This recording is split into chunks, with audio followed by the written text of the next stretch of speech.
Hey guys, it's me and I'm back with another video. And I am going to be doing Sherlock, The Garden with Sherlock. And the one who won the votes, as you can tell, was Sherlock's Home. Season 1, of course.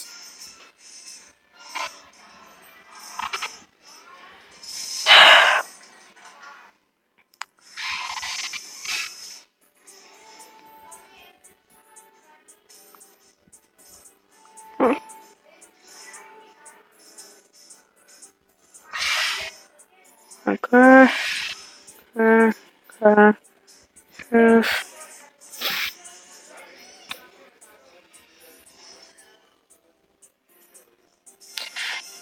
Okay.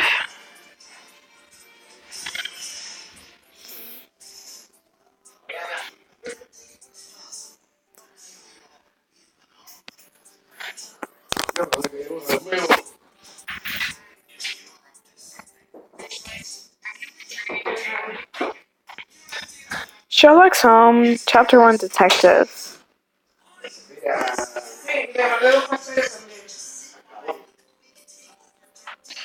Mr. Holmes, I've come here today to talk to you about these.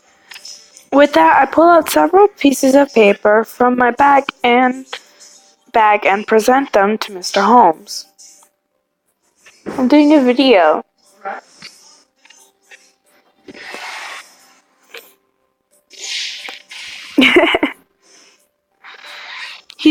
He scans them and then immediately hands them to John beside him. Ow.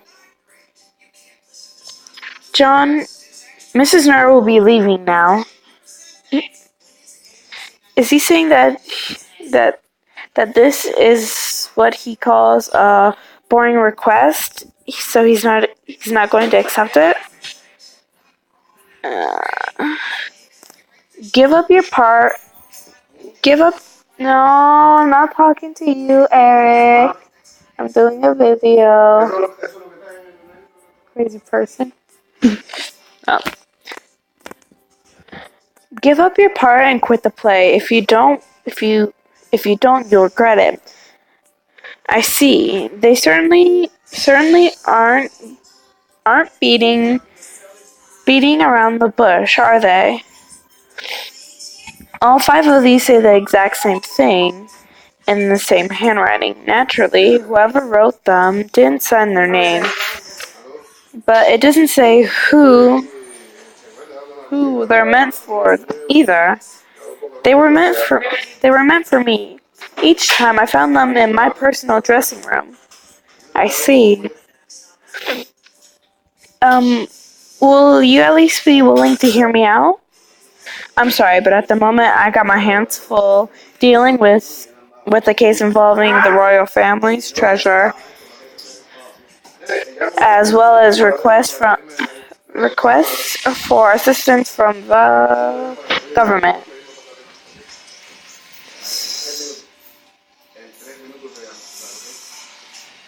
Didn't you turn all of that down because you found it to be a bother? No.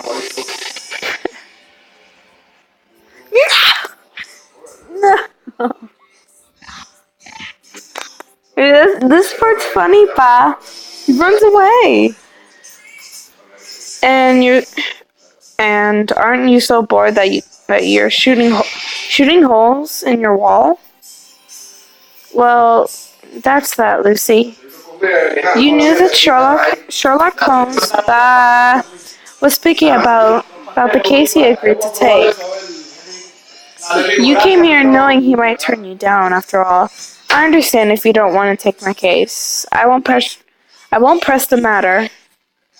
But no matter what, I'm going to ensure that this production is a success.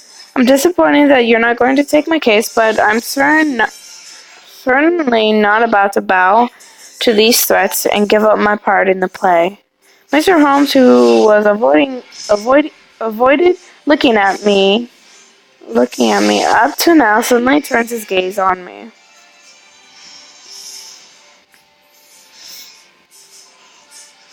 Sorry to bother you. I'll be on my way. No, wait just a moment. Sherlock, is this really what you want? Mr. Holmes fixes his eyes on me, still saying nothing. Okay. Okay.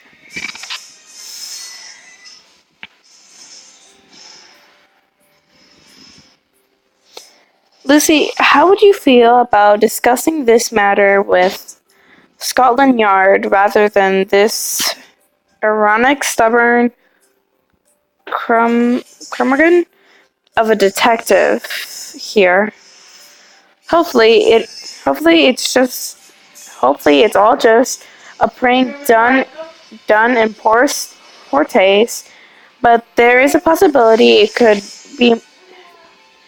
possibility it could be more serious than that. Thank you. Thank you, but I like to keep a lid on this as much as possible. As I said before, the threatening notes were all left in my dressing room, so you think someone on the inside is responsible?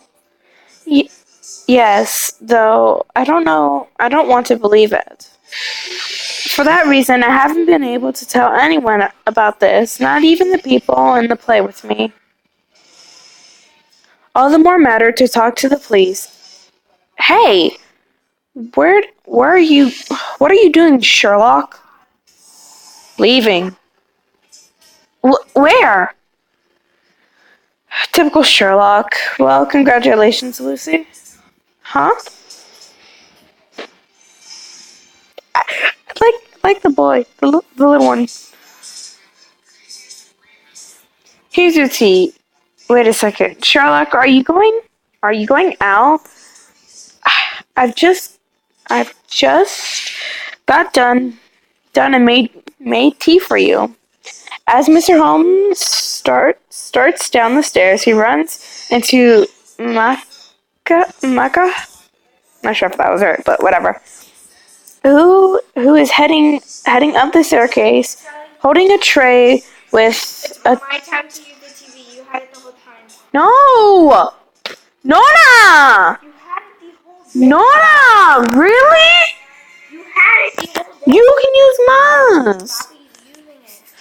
Oh, you have a phone.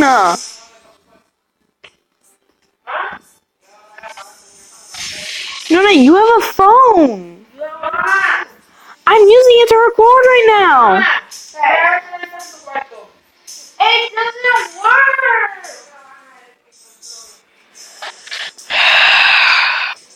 work.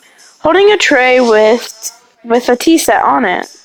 Mr. Holmes picks up a teacup from the tray along with a saucer it rests on. Then he turns and looks at me over his shoulder. Mrs. Nora, you need to show me the way to wherever it is you hold your rehearsals. What's going on? The threatening letters were left in Lucy's dressing room, which is in the theater. If we're going to look for clues, we should start from where the incident occurred, right? Thank you so much, Mr. Holmes. Don't misunderstand. This doesn't mean I've agreed to take your case yet. I understand. It's just that I was so happy that I wanted to thank you. And you can't flip, huh? Let's go. Oh, blushing. I'm gonna keep track of blushing and smiling throughout this. So that's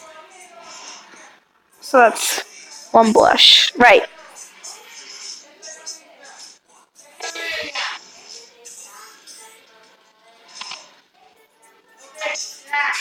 See you later and take care.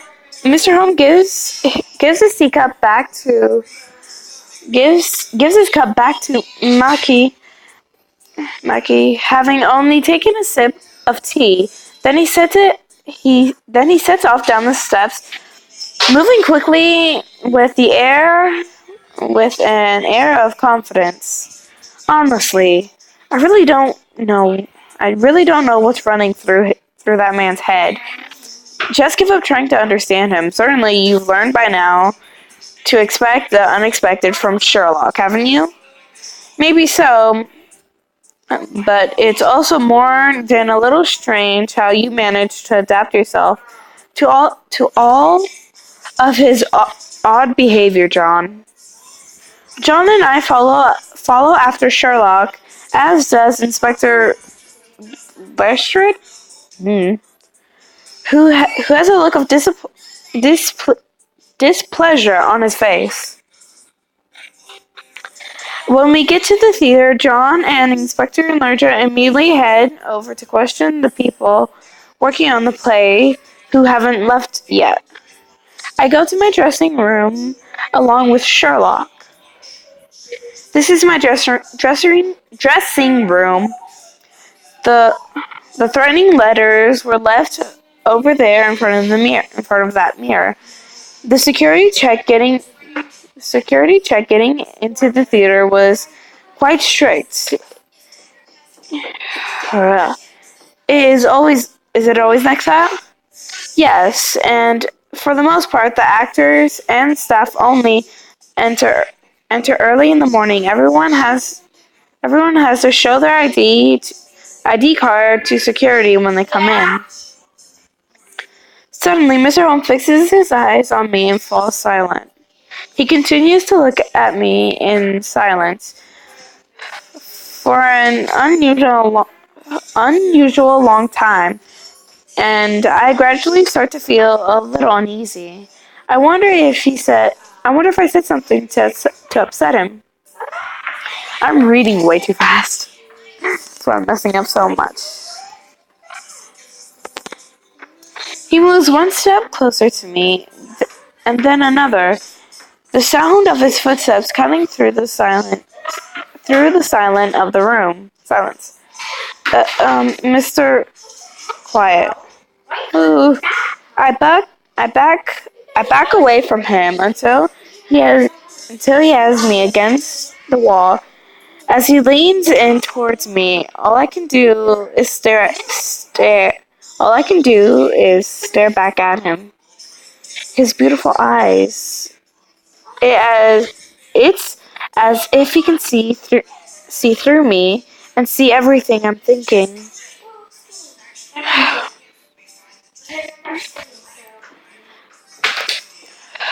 God. And he's really handsome as well. Most actors aren't even this good looking. Is he about to kiss me? Ah. How could he? I only just met him for the first time today. No, good. Although, since it's Mr. Holmes, I guess I don't really mind.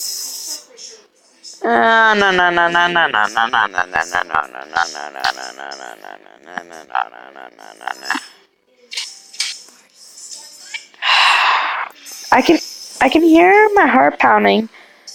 My heart pounding loudly. Saying nothing, I close my eyes. Could he feel the same way about me? Confused by the feelings of exciting anticipation inside me, I stop moving and wait for him to kiss me. No. Okay, I'm not gonna read that.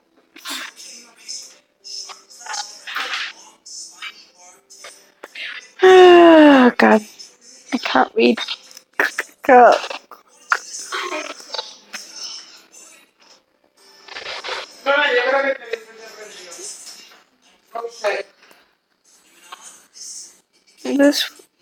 That was the best choice you just made.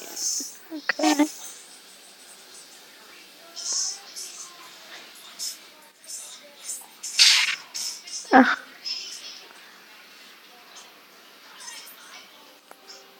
Oh, God.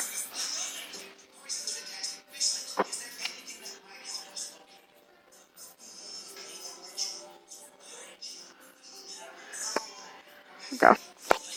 To 4 people. Sherlock, you better stop this now. If George sees you, things will get complicated.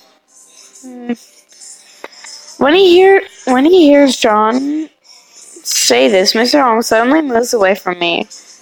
Then he approaches the costume that is hanging on the wall, moving his face close to it.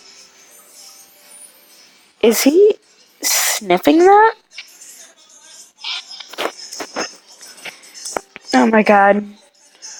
Oh my god, I can't anymore. I knew there was a reason why I stopped playing the game myself.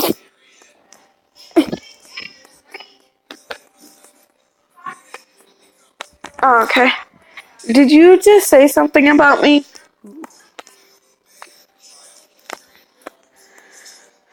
As Inspector, I'm just gonna call him George because that's much easier for me.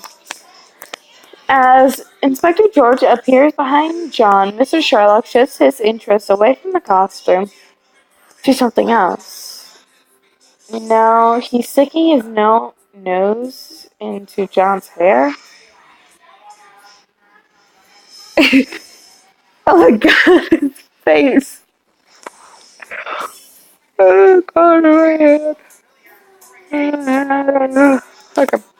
Hey, what do you think you're doing? Oh, I'm just gonna play with No, not you!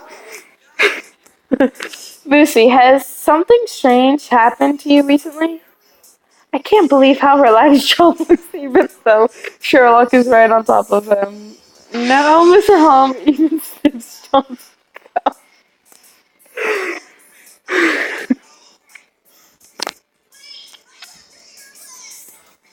Oh god. Don't mind Sherlock, just think of him as a giant dog. Something along those lines.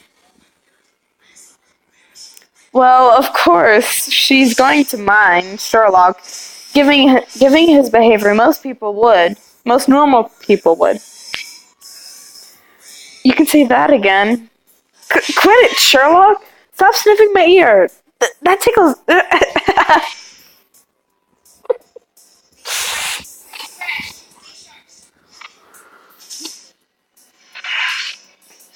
So, as I was saying, has anything strange happened to you recently? Let's see. Anything strange? Oh, I meant to say. Oh, that's weird. The first thing that comes to mind when John asks me, these are those 3 odd visitors who showed up at my dressing room after rehearsal. No, of course not. No.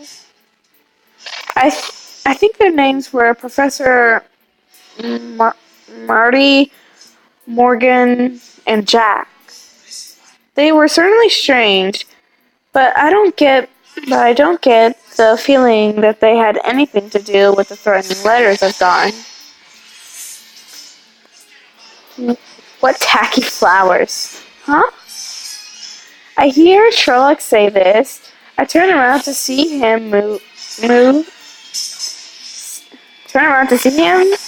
see that he's moved away from Inspector George and is now frowning. He looks at the blue roses, which I put in the vase and left there. Oh, those are from Sherlock. Who cares about some flowers? We're here discussing the criminal who left those threatening letters. If it is a criminal you're worried about, I already know who that is. What? Mr. Holmes is holding the notes that John and George took when they questioned the people here at the theater. Then who on earth could have sent me those threats? Oh god. Watson questioned 4 people, gathering their testimony. However, it appears only one of them is telling the truth. Flora is obviously the one who did it. it had to have been her. Regina is the one who did it, no doubt about it. Either Andrea or Flora did it. It was either Flora or Regina who did it. So who do you think sent those threats? Andrea, Flora, Regina, or Ella? I don't believe it. It was Ella? Oh, God. Okay, go. Okay, shut up. Okay, wrong. Not a single person accused Ella. She should be the first name we cross off our suspect list. Oh, I see. If you calm down and think it through, you'll figure it out right away. The predator was Audrey. Hey, you still don't have any proof other than what those people said, do you? You. Oh, God. Can you really be so sure that that that you have the right person? If you want proof, here it comes right now in 3, 2, 1. After that brief countdown, Mr. Holmes quickly pulls open the door, leading out into the hall. And standing there is Audrey. It's Audrey, one of my fellow cast members in the play.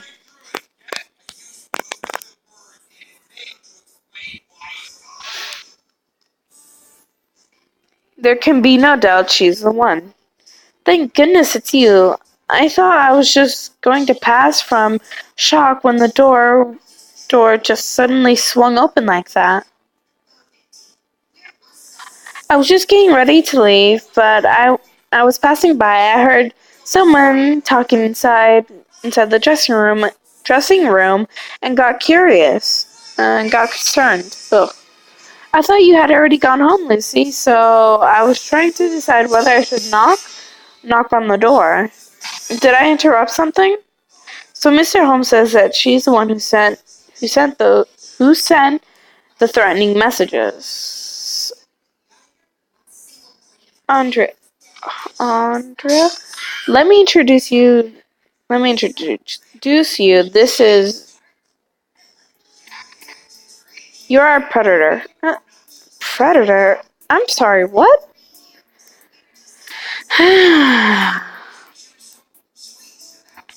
Audrey, why did you leave those threatening letters for Miss Nara? Uh, I guess I don't even need to ask why, do I? You did it out of jealousy, out of envy, out of a feeling of inferiority, if you will. It was infuriating complex born. Okay, let me do this here real quick. Born out of an unwillingness to recognize someone else's talent and your own lack thereof.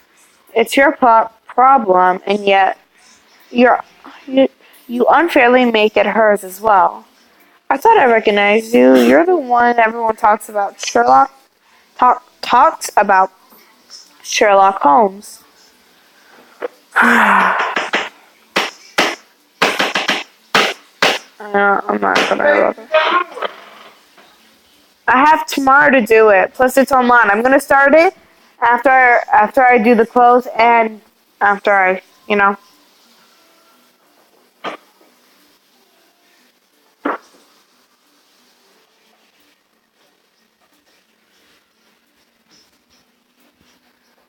I'm not just gonna read this.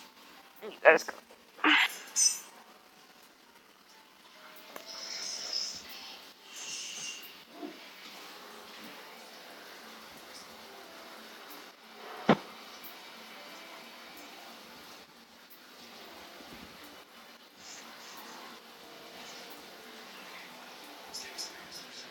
Oh God.